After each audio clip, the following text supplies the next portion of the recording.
মই আজি এই অনুষ্ঠানটোত উপস্থিত থকা মোৰ দাদা বাইদেউ সহপাঠী ছাৰ বাইদেউ সকলোকে দুষাৰমান কথা ক'বলৈ বিচাৰিছোঁ।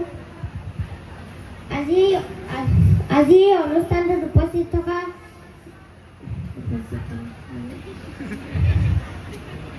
সকলোকে এটা কথা ক'ব বিচাৰিছোঁ।